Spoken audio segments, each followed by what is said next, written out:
What if the friendly neighbor waving at you every morning is hiding a dark secret? What if that casual conversation you had at the grocery store was with someone who's thinking about their next victim?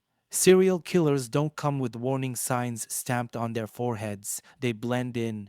Charm, intelligence, and even kindness, these are just masks hiding something far more sinister beneath the surface. Today, we're pulling back the curtain on the chilling minds of serial killers, from the cunning deception of Ted Bundy to the unnerving calm of Jeffrey Dahmer. Buckle up, because what you're about to learn could change the way you look at the people around you forever. Let's take a deep dive into how serial killers are shaped. Contrary to popular belief, they aren't born with the insatiable desire to kill. Their darkness often grows over time, nurtured by a cocktail of environmental factors, trauma, and psychological imbalances. To understand this progression, we need to examine the early warning signs that can foreshadow the monstrous acts that lie ahead. The making of a monster, early childhood signs. Psychologists and criminologists have long studied patterns in the childhoods of serial killers, searching for common threads that might explain their violent tendencies. What they've discovered is both disturbing and consistent across many infamous cases. One of the most widely recognized early indicators is cruelty to animals. Many serial killers begin by inflicting pain on creatures weaker than themselves. The act of causing harm gives them a sense of control, and for some, it is their first taste of power over life and death. For them, torturing animals becomes a kind of rehearsal for what's to come. Take Richard Ramirez, better known as the Night Stalker. As a child, he tortured animals, an early sign that something was deeply wrong beneath his quiet exterior. Similarly, Jeffrey Dahmer, whose cold detachment would later shock the world, was known to collect and dissect roadkill in his youth. These acts were not random or insignificant. They reflected a growing fascination with death and the act of killing, an urge that would only intensify with time. Another crucial red flag is fire setting. While most children are curious about fire, for future serial killers, the obsession goes deeper. It isn't about simple curiosity, it's about destruction. The flames are a way to unleash chaos, to watch something beautiful disintegrate under their control. Fire represents power, and for these children, it offers a twisted thrill that starts to shape their worldview. The act of setting something ablaze, especially without remorse or fear, often signals a budding lack of empathy. Empathy, or rather, the absence of it, is a third critical sign. Many serial killers display a striking emotional disconnect from those around them, even as children.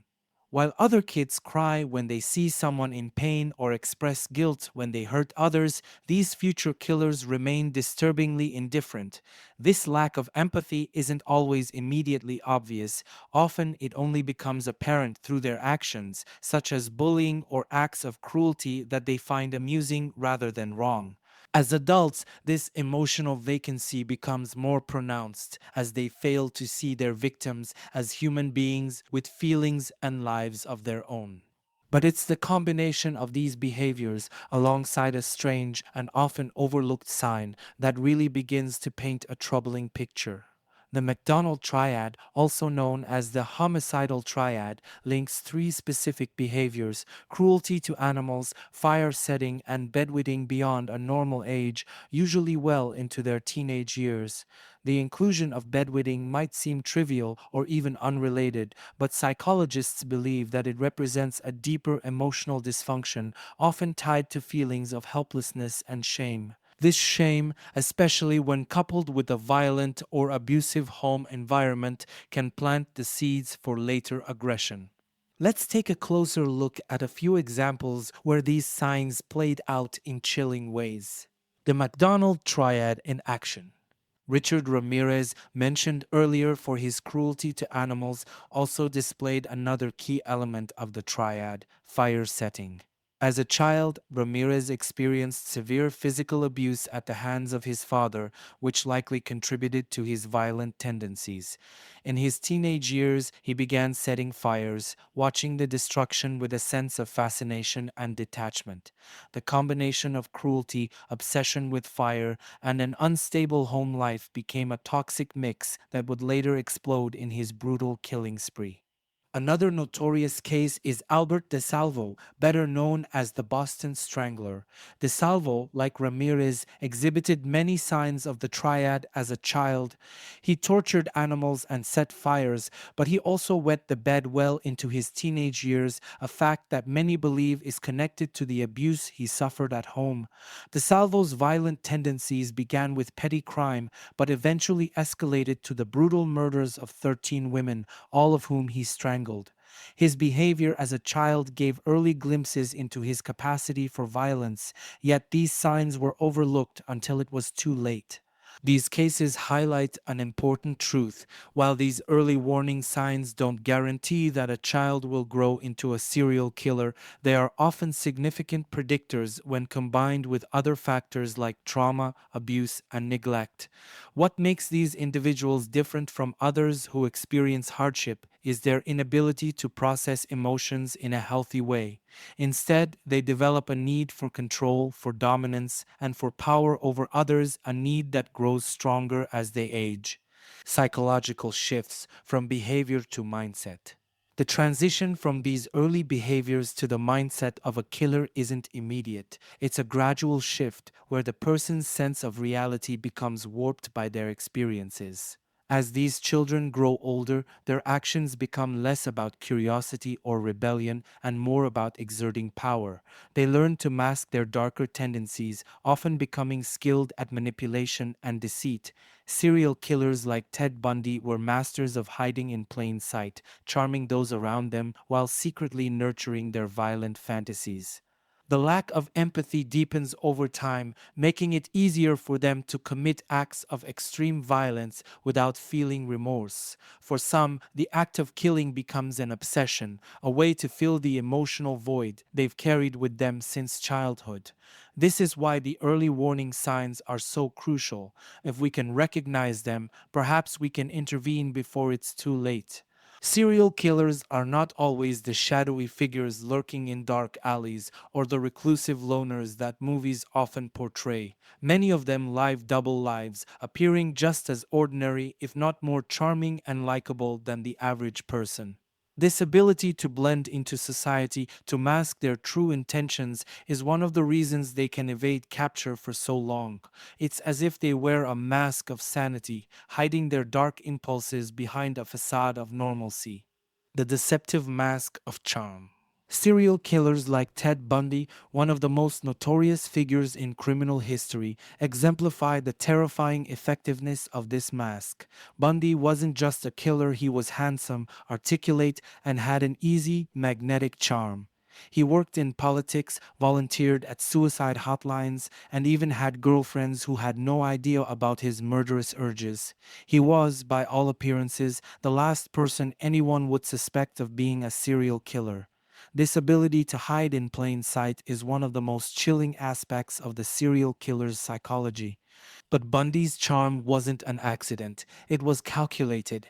Serial killers like him often use superficial charm and charisma to manipulate those around them, not out of genuine affection, but as a tool to gain trust. This is where psychopathy comes into play. Many serial killers are psychopaths, people who lack empathy and have no real emotional connection to others. Psychopaths don't feel guilt or remorse the way most people do. They see others as objects to be used, manipulated, and discarded. Bundy's charm was his weapon, and he used it to lure his victims into a false sense of security, only to strike when they were most vulnerable. Psychopathy is often accompanied by narcissism, a grandiose sense of self importance and entitlement. Narcissists believe they are superior to others, and many serial killers display these traits. They see themselves as above the law, smarter than everyone else, and untouchable. This sense of superiority fuels their confidence and allows them to act without fear of consequence. Bundy, for example, was convinced that he could outsmart everyone, even during his own trial, where he famously represented himself, believing he could manipulate the court as easily as he manipulated his victims. However, while their external behavior may seem normal or even charismatic, there are subtle clues that can reveal the darker side of their personality. Body language is a key indicator. Serial killers may be able to mimic normal social behavior, but their body language can sometimes betray them. They may maintain unnervingly intense eye contact, as Bundy often did, even when discussing gruesome details of his murders. This isn't normal behavior. Most people avert their gaze when talking about uncomfortable or distressing topics, but Bundy's unflinching eye contact reflected his lack of empathy and emotional disconnect. Other body language clues that experts have identified include inconsistent facial expressions and gestures that don't match the emotions they are trying to convey. For instance, a serial killer may smile while talking about something that should invoke sadness or fear, revealing their detachment from normal human emotions. They might also display abnormal stillness or an exaggerated calmness in situations where most people would be anxious or nervous. In interviews and interrogations, this dissonance can be a red flag for law enforcement professionals trained in reading body language. A classic example of this was in the case of Dennis Rader, the BTK killer. Rader lived a double life as a family man and church leader, but when he was finally arrested, his calm demeanor and odd emotional responses in interrogation rooms set off alarms. Even while discussing his murders, Rader showed no genuine signs of distress or remorse. Instead, he described his victims and his acts in a detached, methodical manner, almost as if he were recounting mundane tasks.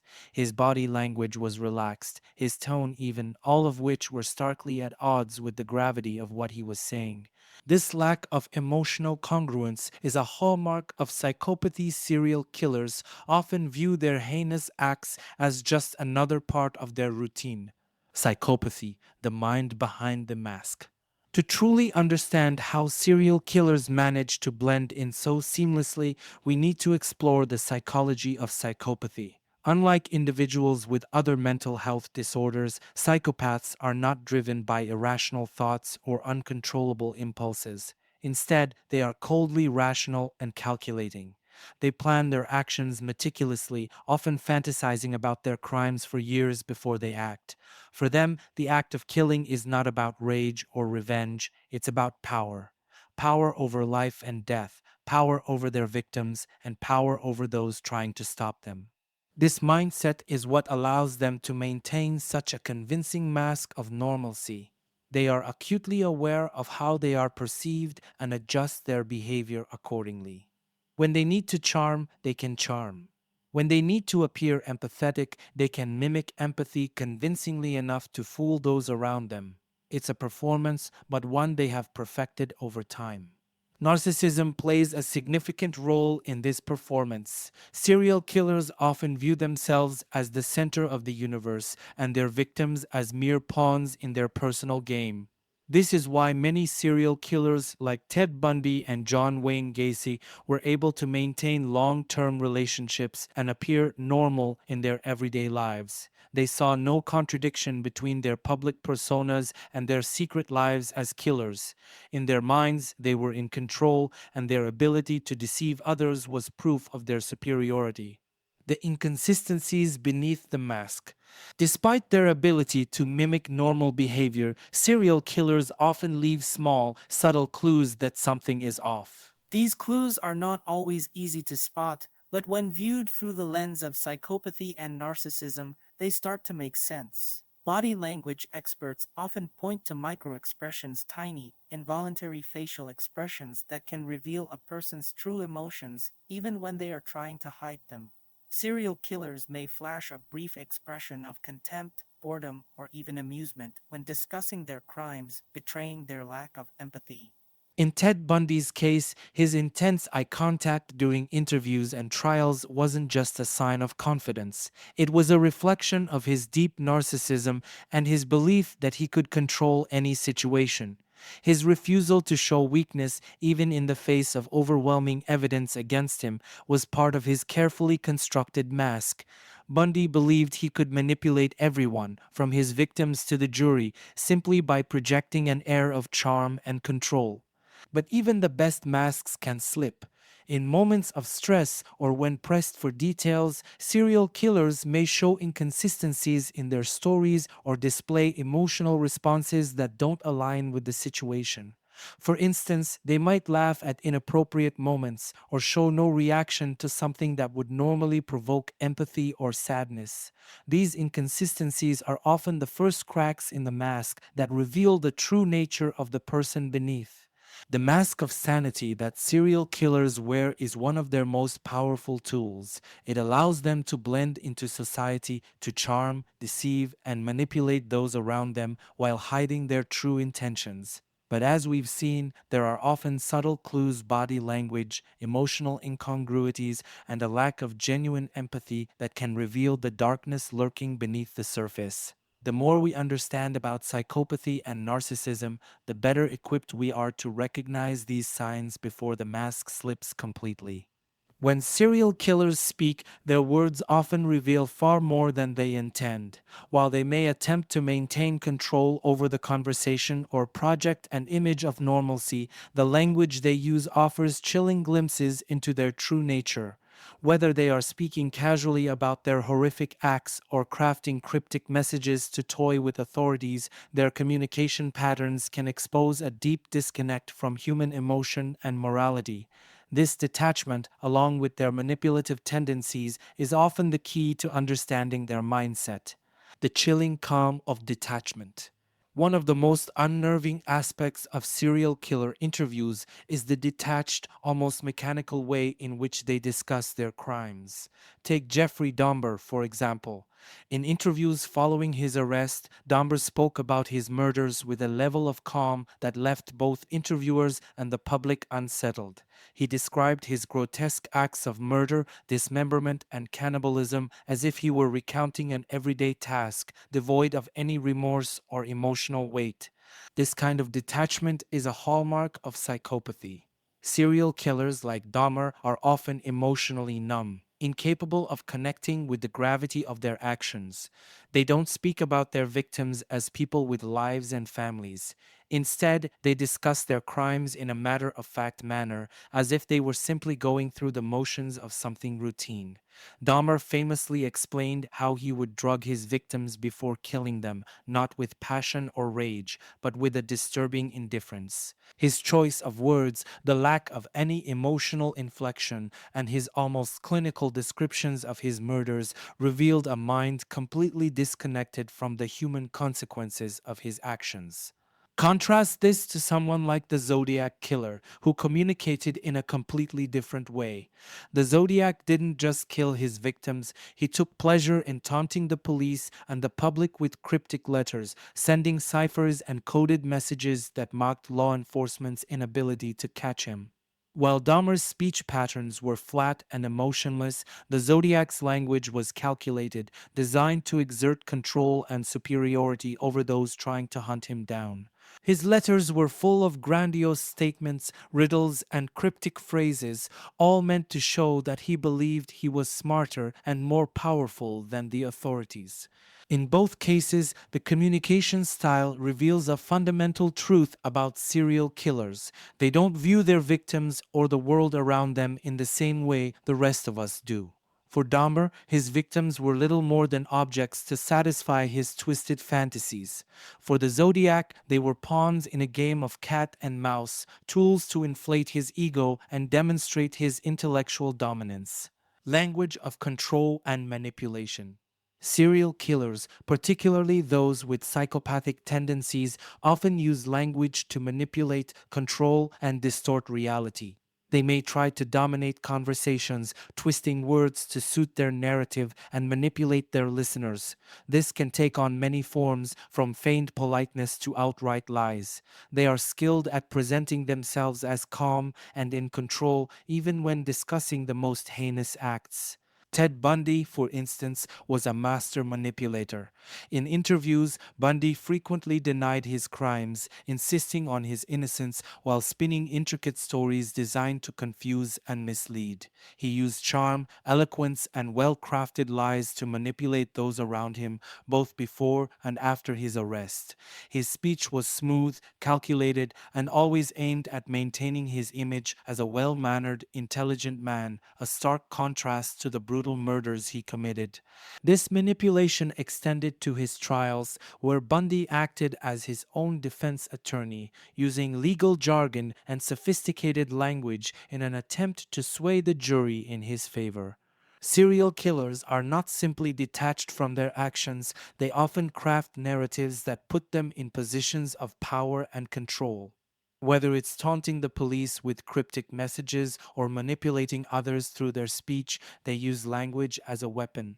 Their ability to weave a story, to control the direction of a conversation, or to convince others of their innocence reflects their deep need for dominance. But within this manipulation, there are often subtle clues that betray their true nature. Distancing language, dehumanization in words. One of the most telling aspects of a serial killer's speech is the way they refer to their victims. While most people would speak of a victim in personal terms using names, pronouns like he or she, or even humanizing descriptions, serial killers often use distancing language. They depersonalize their victims, referring to them as objects or abstract entities. Instead of saying the person, they might say the body or it, which signals a disturbing level of dehumanization. For serial killers, the act of murder is often not about the individual person they are killing. Their victims are reduced to objects or symbols within their own twisted fantasies. This distancing language allows them to emotionally disconnect from their actions, making it easier to carry out their violent impulses without guilt. The use of words like it or the body transforms a human life into a mere object, something to be used, discarded, and forgotten.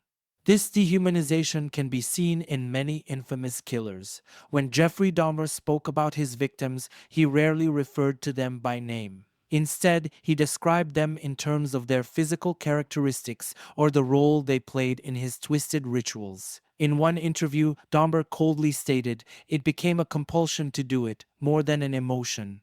I was basically starving for human contact, but without any emotional connection." The detachment in his language, the way he distances himself from the humanity of his victims, is a chilling glimpse into how serial killers view those they harm. Word patterns and red flags. Experts who have studied serial killers' speech patterns have noted that many of them fall into specific linguistic traps. In addition to using distancing language, they often display a lack of emotional language when discussing their crimes. Serial killers may speak about their actions in a flat, affectless tone, describing the most horrific details as though they were talking about an ordinary task. This lack of emotional engagement is a key red flag. When most people talk about traumatic or violent experiences, their speech reflects the intensity of those emotions.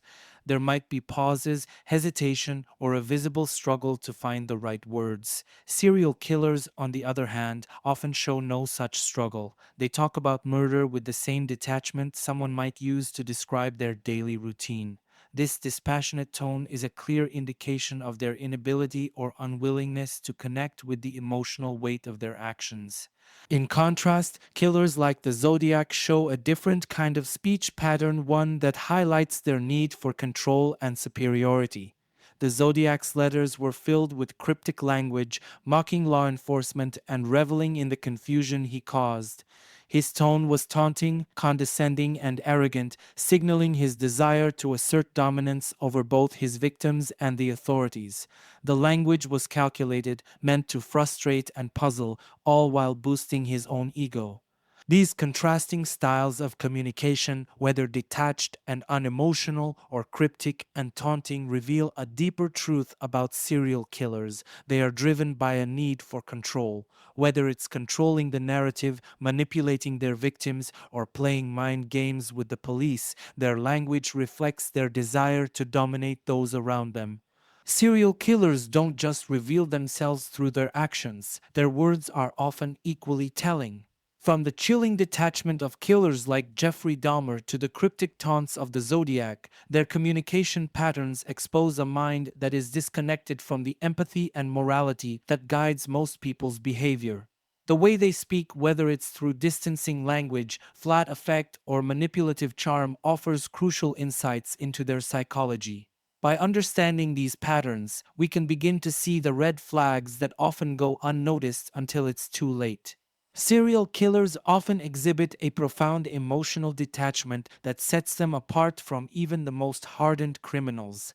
This emotional coldness, the inability to feel empathy, and their indifference toward the suffering of others are among the most disturbing aspects of their behavior. When we think about the brutality of their actions, the calculated cruelty, the disregard for human life, it's hard to fathom how someone could carry out such acts without a shred of remorse. Yet, for many serial killers, the pain they inflict is merely a means to an end, whether that end is personal gratification, control, or dominance. The empty void, emotional coldness, and lack of empathy. One of the most striking psychological traits shared by many serial killers is their stunning lack of empathy. Empathy, the ability to understand and share the feelings of others, is fundamental to human relationships. It's what stops us from hurting others and what compels us to help those in need. But for serial killers, empathy seems to be absent altogether. They view their victims not as fellow human beings, but as objects, things to be used, manipulated, and discarded. This emotional void is what allows them to commit heinous acts without a second thought. Consider Dennis Rader, the notorious BTK bind, torture, kill killer. Rader lived a seemingly ordinary life as a family man and church leader, yet beneath the surface, he was harboring dark fantasies of torture and murder. During his trial, Rader described his crimes with a chilling lack of emotion, calmly recounting how he had stalked, bound, and killed his victims. There was no remorse, no visible guilt, just a cold, methodical retelling of events. Rader didn't care about the pain and terror he caused. His focus was on himself, on the control he exerted over his victims, and the power he felt during the act of killing. This emotional detachment is closely tied to psychopathy, a personality disorder characterized by a lack of empathy, shallow emotions, and a pervasive disregard for the rights of others. Many serial killers, including Rader, exhibit psychopathic traits. They are incapable of forming genuine emotional connections with others, which makes it easier for them to dehumanize their victims. Without empathy to guide their behavior, they see nothing wrong with taking lives or causing extreme suffering. In fact, for some, the suffering of others is part of the thrill. The narcissistic drive, it's all about them. The emotional detachment seen in many serial killers often goes hand in hand with narcissism. Narcissists have an inflated sense of their own importance and believe they are superior to others. They crave attention, admiration, and power, and they see the world as revolving around them. For serial killers with narcissistic traits, the act of murder becomes a way to reinforce their own sense of superiority. They don't care about their victims because, in their minds, other people are insignificant in comparison to their own needs and desires. Dennis Rader is a textbook example of a narcissistic killer. Throughout his killing spree, Rader reveled in the attention he received from the media and law enforcement. He taunted the police with letters, bragging about his crimes and daring them to catch him. Even after his arrest, Rader remained obsessed with his image. During his court appearances, he showed no empathy for his victims or their families. Instead, he was focused on himself, on maintaining control over his narrative, and on feeding his own ego. His lack of emotion was not just a symptom of psychopathy, but also a reflection of his deep seated narcissism. For these killers, the suffering of their victims is irrelevant. What matters is the power and gratification they derive from their acts. This is why many serial killers can describe their crimes in a cold, detached manner as though they are simply recounting an ordinary event. They don't see their victims as people, they see them as tools to satisfy their own desires. a chilling indifference, no emotion, no guilt. When we examine the interviews and court appearances of serial killers, one thing becomes painfully clear. Their lack of emotion is often just as terrifying as their crimes. Whether they're describing their murders or discussing their motives, many serial killers show little to no emotion. This isn't just a coping mechanism, it's a reflection of their fundamental inability to connect with the humanity of their victims. One of the most famous examples of this emotional detachment is Jeffrey Dahmer. During interviews following his arrest, Dahmer spoke about his horrific crimes with a shocking level of calm and indifference. He described how he lured young men to his apartment, killed them, and then performed gruesome acts on their bodies, all without any visible sign of guilt or remorse. When asked why he committed these acts, Dahmer gave cold, rational answers, explaining that he felt compelled to do so. But what was most unsettling was his demeanor. He didn't seem disturbed by the horrors he had inflicted. Instead, he appeared almost bored, as though he were discussing something mundane. In one particularly chilling interview, Dahmer spoke about how he dismembered his victims with the same detachment one might use when describing a chore. His lack of emotional engagement was palpable, and it left a lasting impression on those who watched.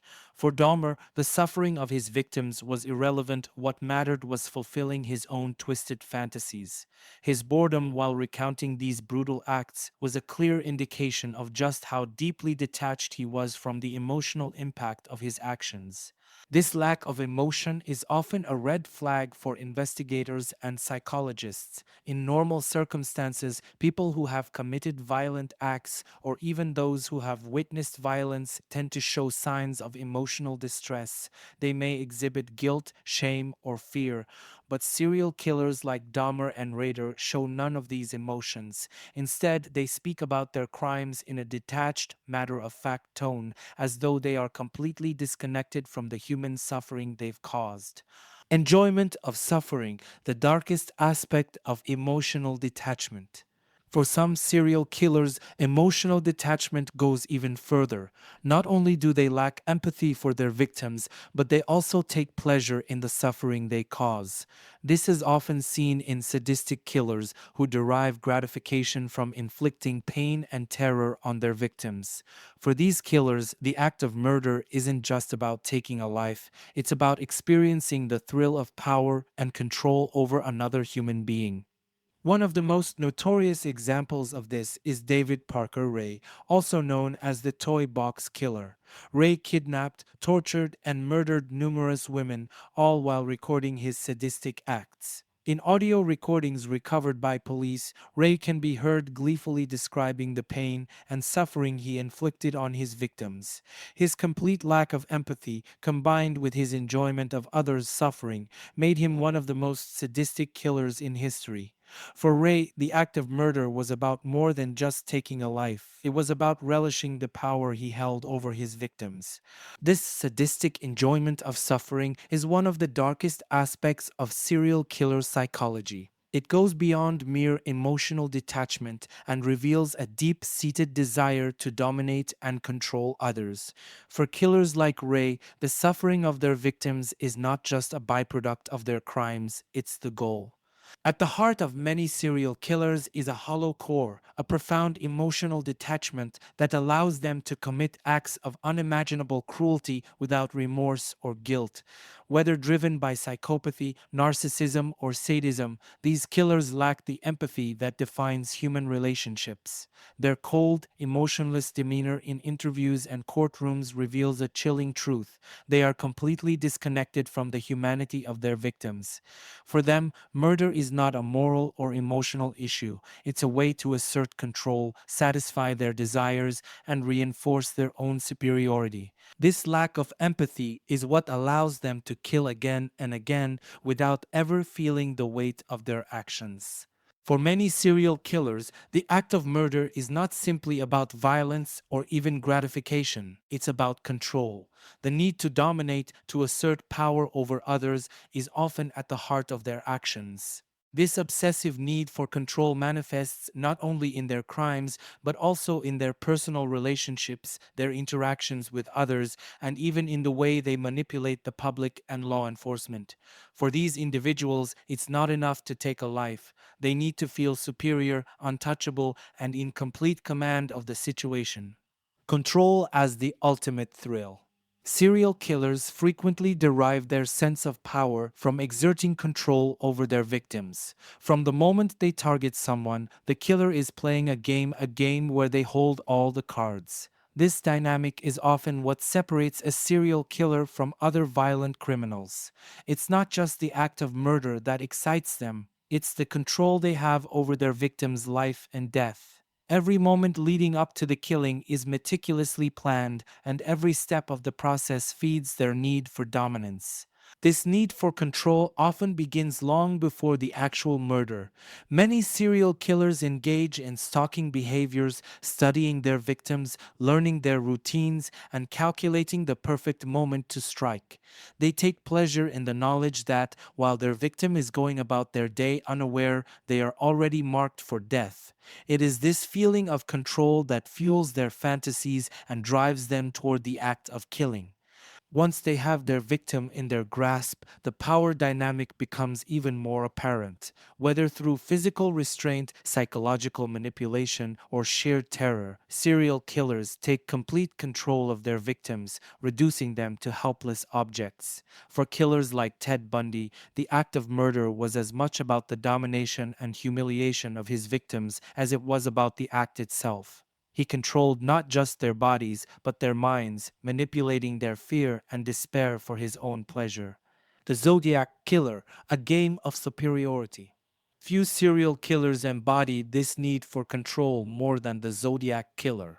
Active in the late 1960s and early 70s, the Zodiac became infamous not only for his brutal murders, but also for the way he taunted law enforcement and the media. Through cryptic letters and coded messages, the Zodiac played a psychological game with those trying to catch him, always staying one step ahead. The Zodiac's letters revealed his deep need to assert his superiority over the police and the public. He boasted about his murders, provided cryptic clues to his identity, and mocked the authorities for their inability to catch him.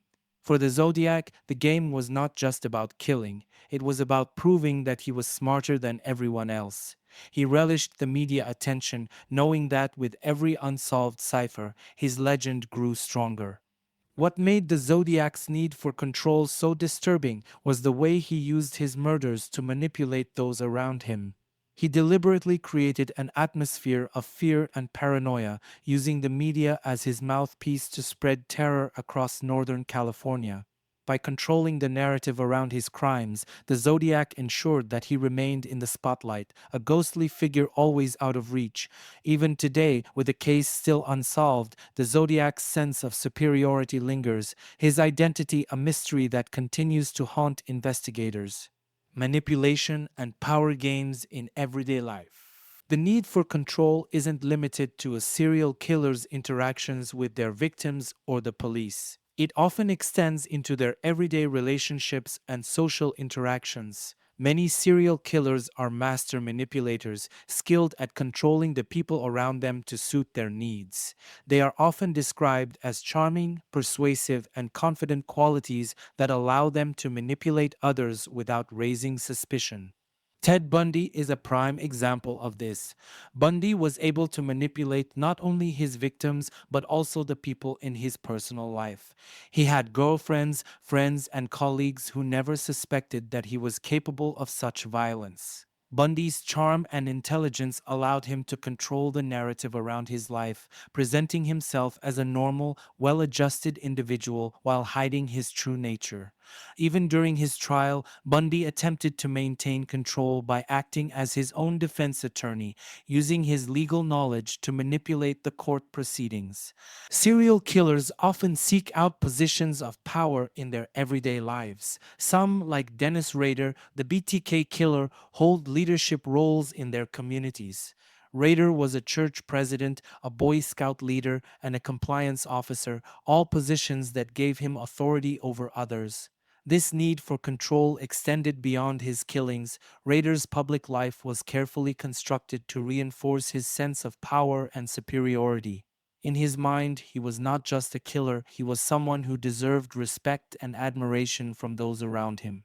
This narcissistic belief in his own superiority was key to how Rader viewed both his crimes and his everyday life. Traits of control and manipulation. There are several key traits that serial killers exhibit when it comes to their need for control. These traits can be seen not only in their crimes but in their interactions with others, making them adept at hiding their true intentions until it's too late. Manipulation. Serial killers are often skilled manipulators able to control conversations, twist narratives, and deceive those around them. They are experts at reading people and using their knowledge to manipulate emotions, whether it's to gain trust, evoke sympathy, or create confusion. This manipulation extends to both their victims and anyone else in their lives. Sense of superiority. Many serial killers view themselves as superior to others, believing that they are smarter, more cunning, and more deserving of control. This superiority complex is often what drives them to challenge the police, as seen with the Zodiac, or to hold positions of authority in their personal lives, as with Dennis Rader. For them, it's not just about killing, it's about proving that they are untouchable. Controlling behavior. Serial killers often exert control over every aspect of their surroundings. They meticulously plan their murders, choosing the time, place, and method of killing with great care. They also control how they present themselves to the outside world, often creating a carefully crafted public image that hides their darker impulses. This need for control can be subtle, manifesting in their everyday interactions, or it can be overt, as in the case of killers who taunt the police or manipulate the media. But in every instance, the desire to dominate and control is a central part of their psychology. For them, it's not just about killing. For serial killers, the act of murder is only one part of their need for control. The killing itself is often less important than the power they derive from it, the power to take a life, to manipulate others, and to outsmart those who try to stop them.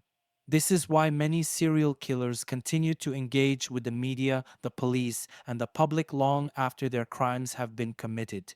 They aren't content with the act of murder, they need to assert their dominance over those who pursue them. The Zodiac Killer exemplified this mindset. For the Zodiac, the killings were only part of the game. What mattered more was the fear he instilled in the public and the power he wielded over law enforcement. Every unsolved cipher, every cryptic letter was another victory in his mind, a testament to his superiority. For the Zodiac and many killers like him, it's not just about the act of killing, it's about proving that they are smarter, more cunning, and ultimately untouchable. At the core of many serial killers' actions is an insatiable need for control. Whether it's controlling their victims, manipulating those around them, or dominating the narrative through media and police taunts, serial killers thrive on power. This need for control is what sets them apart from other criminals. It's not just about the act of murder, it's about the game they play, the dominance they exert, and the superiority they believe they possess. Their crimes are an extension of this need, a twisted way of proving to themselves and the world that they are untouchable, smarter, and better than everyone else. One of the most terrifying realities about serial killers is that they often lead double lives. On the surface, they seem like ordinary people, family men, professionals, or community members blending seamlessly into society. It's this duality that enables them to avoid detection for so long because they don't fit the typical image of a violent predator. They wear a mask of normalcy, hiding their darkest fantasies beneath a facade that disarms suspicion. Serial killers like Dennis Rader, better known as the BTK killer, epitomize this double life. Rader wasn't just a killer, he was a trusted community leader, a church president, and a family man. He attended services, led Boy Scout troops, and lived what appeared to be an ordinary suburban life. But behind this mask of normalcy, Rader was meticulously planning his next murders, binding, torturing, and killing his victims in secret.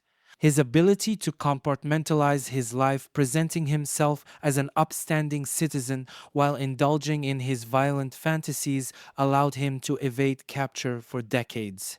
The same could be said for Ted Bundy, whose charming and sophisticated public persona made him an unlikely suspect in a series of brutal murders. Bundy was a law student, worked as a politician's aide, and even had a long-term girlfriend who remained unaware of his dark side for years. He was intelligent, articulate, and outwardly successful, a man whose appearance and demeanor seemed to contradict the horrific nature of his crimes. This duality made Bundy especially dangerous because people trusted him. He used his charm to lure victims into situations where he could overpower them, all the while maintaining his image as a well-educated, respectable man. John Wayne Gacy, another infamous serial killer, perfected his double life by becoming a beloved figure in his community. Gacy was a businessman and performed as a clown at children's birthday parties, earning him the nickname the Killer Clown. He was a respected local figure, known for his involvement in charity work and social events.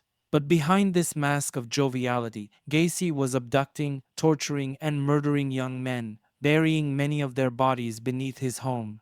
The contrast between his public persona and his private monstrosity is one of the most chilling aspects of his story. This ability to live a double life, to compartmentalize their behavior, is key to a serial killer's survival. They know how to blend in, to hide in plain sight. They don't want to be the creepy guy lurking in the shadows, they want to be the person you'd never suspect. The terrifying truth is that serial killers aren't always loners or outcasts. They're often the people you interact with every day, the neighbor who smiles and waves, the friendly guy at the office, the man who volunteers in your community. Despite their ability to maintain this duality, there are moments when the mask slips, when the darkness inside them becomes too powerful to contain. This is often how serial killers are eventually caught. As their compulsion to kill grows, they become more reckless, more willing to take risks. The careful control they once exercised over their public persona begins to falter, and cracks in their facade start to show. Dennis Rader, for example, became overconfident after years of evading capture. He began sending taunting letters to the police, detailing his crimes and challenging them to catch him. In the end, it was this need for recognition, this craving for control and dominance that led to his downfall. Similarly, Ted Bundy's need to continue killing eventually led to his capture. Despite being arrested multiple times, Bundy's arrogance and belief in his own superiority drove him to escape custody and continue his killing spree. But as his crimes escalated, so did his mistakes. Serial killers can only maintain their double life for so long. Eventually, the mask slips, revealing the darkness beneath. But until that happens, they remain hidden in plain sight, living among us, and it's this reality that makes them so terrifying. While serial killers are masters of deception, hiding behind carefully constructed masks, there's one thing that often betrays them: our instincts. Time and time again, people who have encountered famous serial killers later say that something felt off, even if they couldn't pinpoint exactly what it was. This gut feeling, that sense of unease or discomfort, is often our subconscious picking up on subtle cues that something isn't right. For example, many of Ted Bundy's potential victims described feeling an inexplicable sense of dread when they interacted with him. Even though he appeared charming and friendly, something about him made them uneasy. This gut feeling is often dismissed or ignored, but it can be a crucial warning sign that something is wrong. The same can be said for Dennis Rader. Several people who knew him described him as polite, quiet, and helpful, but they also mentioned moments when his behavior seemed strange or unsettling.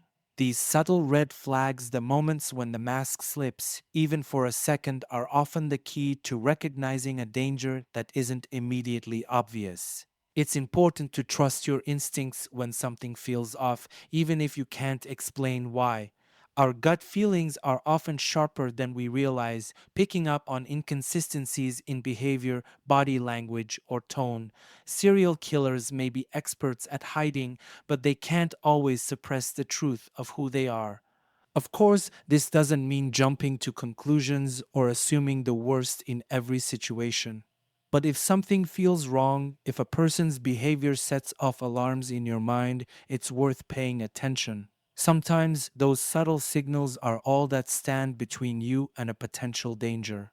So, if you ever get that gut wrenching feeling that something just isn't right, trust it. Listen to your instincts and don't ignore the red flags. Serial killers may wear masks of normalcy, but those masks can and do slip. And when they do, trusting your gut could make all the difference.